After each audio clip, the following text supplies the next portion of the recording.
11월 2주차 놓치면 안 될 경제 핫토픽 6가지. 안녕하세요, 돈 키울 때입니다. 다들 주말 잘 보내고 계시나요? 이번 주에도 정말 정신없는 소식들이 많았어요. 우리나라가 AI 3강이 된다는 엄청난 소식이 있었는데 며칠 만에 트럼프가 찬물을 끼얹는 발언을 하기도 했고요. 또 논란의 카카오는 역대급 실적을 내세고 투자의 현인들은 지금 시장이 위험하다고 경고하고 나섰습니다. 바쁜 여러분들을 위해서 이번 주 꼭 알아야 할 핵심 이슈 6가지 제가 싹 정리해드릴게요. 1. 한국 AI 3강으로 뛰어오르다. 첫 번째 소식은 정말 가슴이 웅장해지는 이야기입니다.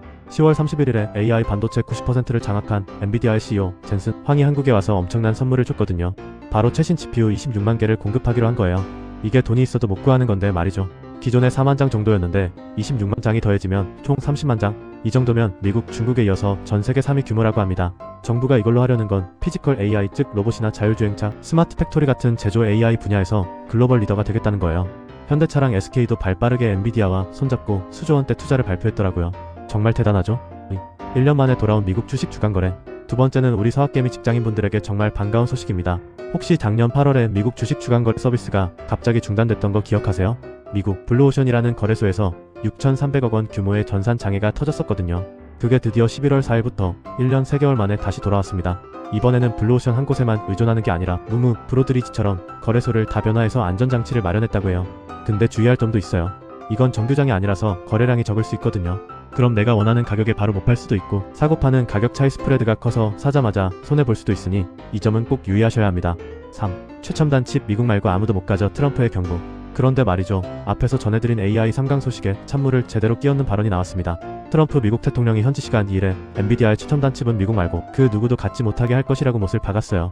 처음엔 중국 겨냥한 건가 싶었는데 동맹국에도 수출을 통제할 수 있다는 뉘앙스더라고요. 젠슨 황 CEO가 26만 장 공급을 약속한 지 며칠 만에 나온 발언이라 정말 충격적이죠. 만약 블랙홀 같은 최신 칩 수출길이 막히면 현대차의 자율주행 계획이나 네이버의 AI 인프라 구축에 엄청난 타격이 올 수밖에 없거든요.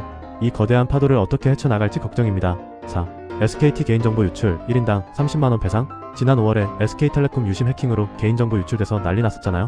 드디어 분쟁조정위원회에서 1인당 30만원을 배상하라는 권고가 나왔습니다. 이게 기존 판례인 10만원보다 꽤 높은 금액이라 의미가 있더라고요. 하지만 이게 끝이 아닙니다. 이 조정안은 SKT와 피해 신청인 3,999명 모두가 15일 안에 수락해야 성립돼요. 한쪽이라도 거부하면 바로 소송으로 가는 거죠. SKT 입장에서는 이걸 받아들이면 나머지 2,300만 피해자에게 다 배상해줘야 할 근거가 돼요. 그런데 금액이 총 6조 9천억 원이거든요. 수락하기 어렵겠죠? 결국 장기 법정 싸움이 될 것 같습니다. 욕먹던 카카오 알고 보니 역대급 실적? 다들 최근에 카톡 업데이트되고 신스타라고 불릴 정도로 비판 많았던 거 아시죠? 그런데 11월 7일에 3분기 실적이 발표됐는데 결과가 정말 흥미롭습니다. 카카오가 역대 최대 실적을 달성했어요. 영업이익이 2,080억 원으로 작년보다 60% 가까이 늘었더라고요. 어닝 서프라이즈죠.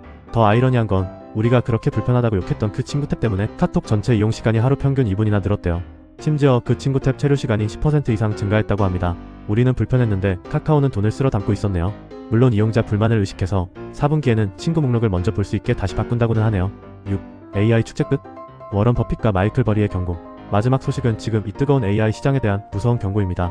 SK하이닉스가 TSMC를 추월할 거라는 슈퍼사이클 전망이 나오는데 투자의 전설들은 조용히 짐을 싸고 있어요. 워런 버핏은 현금만 500조 원 넘게 쥐고 지금 모든 게 비싸다며 아무것도 안 사고 있고요.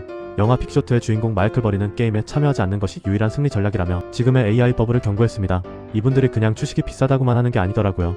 지금 AI 데이터 센터를 짓는 방식이 2008년 서브프라임 사태와 너무 닮았다는 거예요. 쉽게 말해 메타 같은 빅테크가 직접 돈 빌려서 센터를 짓는 게 아니라 껍데기 회사를 만들어서 연기금이나 은행 돈을 수십조 빌려짓게 하고 자기는 세입자로 들어가는 거죠. 그리고 금융사들은 메타가 세입자니 안전하다면서 이 미래 월세를 담보로 또 금융상품을 만들어 파는 거예요. 만약 AI 거품이 꺼져서 메타가 월세를 못 내면 이 안전한 상품은 휴지 조각이 되고 2008년처럼 은행, 연기금이 연쇄적으로 무너질 수 있다는 겁니다. 정말 섬뜩한 경고죠? 네, 11월 둘째 주 소식은 여기까지입니다. AI 3강이 된다는 희망과 제2금융 위기가 올 수 있다는 경고가 동시에 나온 정말 아이러니한 한 주였네요.